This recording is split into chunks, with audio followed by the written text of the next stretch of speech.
Assalamualaikum warahmatullahi wabarakatuh. Selamat pagi teman-teman. Pada video kali ini saya akan mempresentasikan budaya Indonesia dalam komunikasi lintas budaya dengan menjawab 3 pertanyaan sebagai berikut.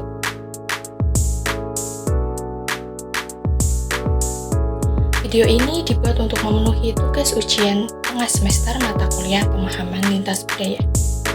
Untuk pertanyaan pertama, saya akan mendeskripsikan keunikan identitas budaya diri. Perkenalkan, nama saya Berliana Akmali Nurul Karimah, atau lebih akrab disapa Berlin. Saya lahir dan besar di sebuah kota yang terkenal dengan kerajinan ukirnya, yaitu kota Jepara dengan garis keturunan suku Jawa. Sebuah anugerah bagi saya karena lahir dan tumbuh dari keluarga harmonis yang beranggotakan 6 orang. Ayah saya merupakan orang asli Jepara dengan nenek yang memiliki garis keturunan Arab dan Thailand. Sedangkan ibu saya orang Purbalingga dengan kakek yang memiliki garis keturunan India. Namun, garis keturunan dari bangsa lain tersebut telah terputus karena perkawinan antar lintas negara sudah tidak lagi dilakukan. Sehingga saya murni terlahir dari pasangan bersuku Jawa. Setelah menikah, orang tua saya memutuskan untuk tinggal di kota kelahiran ayah, yaitu kota Jepara. Meskipun sama-sama berdarah Jawa, keduanya mengajarkan keberagaman warisan budaya yang berbeda. Keberagaman warisan budaya tersebut tercermin dalam berbagai aspek kehidupan sehari-hari, mulai dari bahasa, seni, adat istiadat, dan sistem nilai. Ayah saya mengajarkan keahliannya dalam seni ukir kayu, serta menanamkan nilai-nilai kerja keras dan ketekunan. Tidak lupa, ia juga memperkenalkan berbagai tradisi yang ada di kota Jepara, seperti baratan, lomban, dan perang obor, yaitu sebuah tradisi yang dilakukan masyarakat Desa Tegal Sambi Kabupaten Jepara untuk mengekspresikan rasa syukur dari hasil panen serta segala kelimpahan yang dicapai tahun lalu. Di sisi lain, ibu saya yang berasal dari daerah pegunungan mengajarkan warisan budaya yang lebih terkait dengan alam dan pertanian, seperti mengajarkan berkebun. Ia juga menanamkan nilai-nilai kebersamaan, kearifan lokal yang kuat, dan memperkenalkan tradisi yang ada di kota Purbalingga, seperti begalan, calung, dan leger. Jika dilihat dari segi bahasa, keduanya memiliki perbedaan pada beberapa kata dan penggunaan dialek. Ayah menggunakan dialek Semarang, sedangkan ibu menggunakan dialek Banyumasan. Contoh, ada pada pelafalan kata sego dan sega yang berarti nasi. Ibu yang berdialek Banyumasan melafalkan kata sega dengan bunyi vokal A, sedangkan ayah melafalkan kata sega dengan bunyi vokal O menjadi sego. Selanjutnya, perbedaan penggunaan kata ngeleh dan kencok untuk memaknai kata lapar. Meskipun demikian, perbedaan penggunaan dialek tidak melunturkan kedekatan keluarga saya dengan keluarga besar dari masing-masing pihak. Justru, dengan adanya keberagaman tersebut, kami menjadi semakin akrab satu sama lain. Kami sering bertukar kabar, informasi, serta saling mengajarkan tradisi dan penggunaan dialek atau kata yang belum mengerti maknanya. Dari penjelasan tersebut, dapat disimpulkan bahwa identitas budaya adalah ciri-ciri yang ditunjukkan seseorang sebagai anggota kelompok budaya tertentu. Setiap orang memiliki identitas budaya diri yang berbeda-beda, tergantung pada faktor-faktor seperti latar belakang keluarga atau garis keturunan, lingkungan tempat tinggal, serta pengalaman hidup. Untuk pertanyaan kedua mengenai peran dan status dalam masyarakat. Suatu status atau kedudukan yang dimiliki seseorang akan mempengaruhi posisi dan peran sosialnya dalam masyarakat, jalan pikirnya dalam melihat dunia, serta lingkungan pergaulannya. Status seseorang dapat diperoleh melalui 3 cara, meliputi askrip status yang diperoleh sejak lahir tanpa usaha atau otomatis.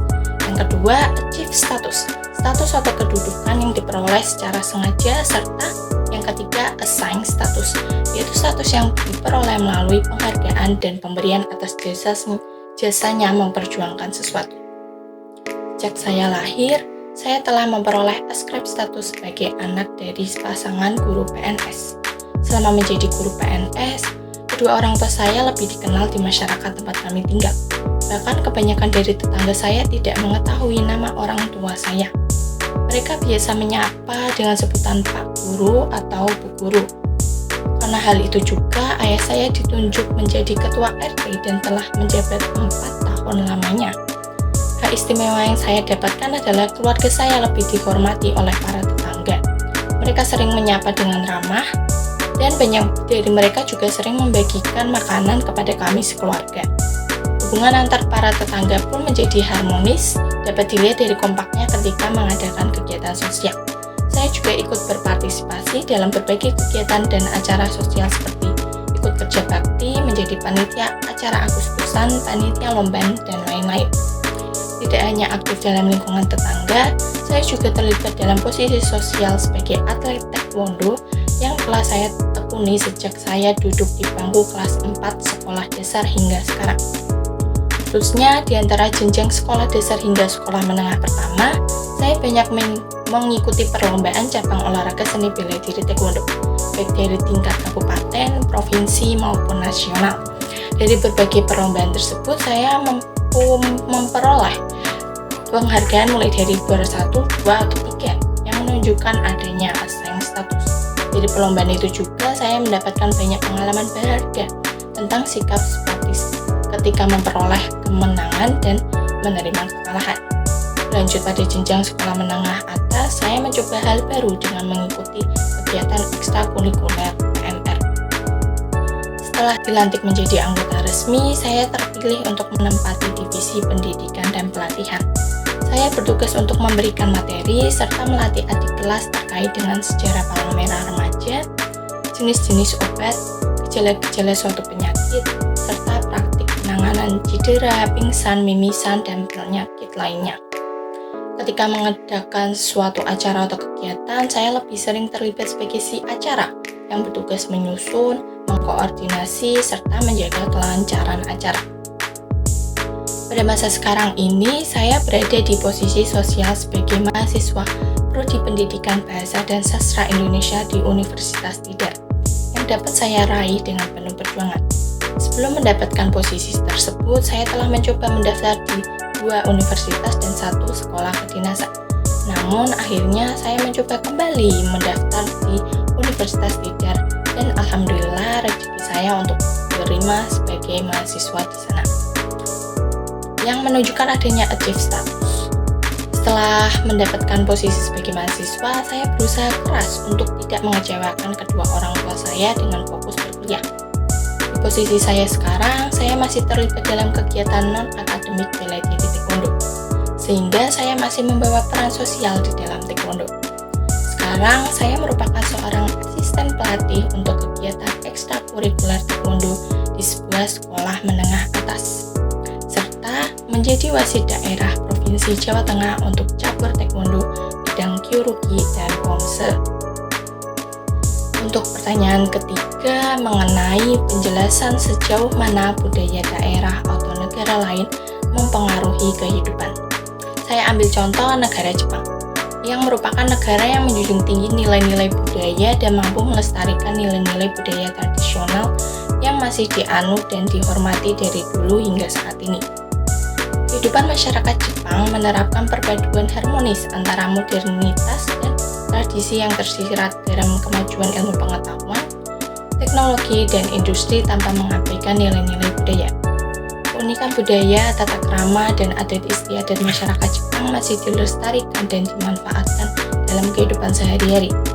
Salah satu budaya Jepang yang menarik perhatian saya adalah mengenai tata krama ketika makan, yang banyak saya pelajari dan terapkan dari berbagai anime Jepang, salah satunya Doraemon. Etika makan atau sering disebut dengan tata krama makan menyangkut dengan kebiasaan makan seperti cara duduk dan cara menggunakan peralatan makan. Di Indonesia, penerapan tata krama makan lebih sering digunakan pada jamuan makan formal dan jarang digunakan dalam kehidupan sehari-hari. Tata krama ketika makan memiliki perbedaan di setiap negara, termasuk Jepang. Untuk menghargai pelayanan yang telah diberikan, penting untuk memperhatikan tata krama makan. Di Jepang, ketika tidak mengikuti tata krama makan yang benar, dapat terlihat kasar atau bahkan menghina pelayan atau pengunjung lainnya. Oleh karena itu, penting untuk mempelajari tata krama makan bagi orang Jepang. Ada beberapa contoh tata krama makan. Yang pertama ada mengucapkan itadakimasu dan goji sama, merupakan kebiasaan untuk saling menyapa sebelum dan sesudah makan dan mengucapkan terima kasih atas makanannya. Bagi masyarakat Jepang, semua makanan dianggap mempunyai jiwa, dan ketika mengucapkan itadakimasu artinya menerima jiwa dari makanan itu. Kemudian setelah makan mengucapkan goji sama atau terima kasih. Mengucapkan dua kata itu tergantung pada situasinya. Ketika berada di tempat sepi atau sedang sendirian, maka diucapkan dalam hati tanpa mengucapkannya dengan lantang. Hal tersebut yang saya terapkan ketika makan bersama di sebuah rumah makan. Tetapi saya mengucapkan kata itu dalam versi bahasa Indonesianya. Saat makanan tiba di meja makan, saya mengucapkan terima kasih kepada pramusaji yang telah membawakan makanan ke meja tempat saya makan. Lalu ketika hendak makan, saya mengucapkan selamat makan kepada orang-orang yang ikut makan bersama saya. Etika makan yang kedua yaitu jangan bersendawa, mengecap makanan, atau membuang ingus di meja makan. Berbeda ketika sedang makan mie, maka masyarakat Jepang menganggap suara berisik sebagai ungkapan penghargaan atas makanan yang disajikan. Tindakan lain seperti bersendawa, mengecap makanan, dan membuang ingus di meja dianggap sebagai perilaku yang buruk dan tidak akan diterima. Oleh karena itu, disarankan untuk melakukannya di toilet atau ketika di luar ruang makan. Etika makan selanjutnya yaitu ada menghabiskan makanan. Sama seperti di Indonesia yang mengenal kata mubazir ketika menyanyiakan makanan. Di Jepang juga ada etika makan yang baik, yaitu makan sampai tidak ada satu butir pun nasi yang tersisa di mangkuk atau piring. Hal ini merupakan wujud apresiasi terhadap makanan yang disediakan, yang menandakan makanannya enak, sekaligus wujud kepuasan terhadap pelayanan yang diberikan. Di Jepang, meninggalkan atau menyisakan makanan memberi kesan tidak sopan dan tidak mempunyai tata krama yang baik. Dengan memakan semuanya, seolah-olah mengungkapkan rasa terima kasihnya kepada orang yang menyiapkan hidangan tersebut. Namun, jika telah merasa kenyang karena porsinya lebih besar dari yang diharapkan dan tidak dapat menghabiskan semuanya, bisa minta tolong untuk dibungkus agar dapat dibawa pulang dan dimakan di rumah.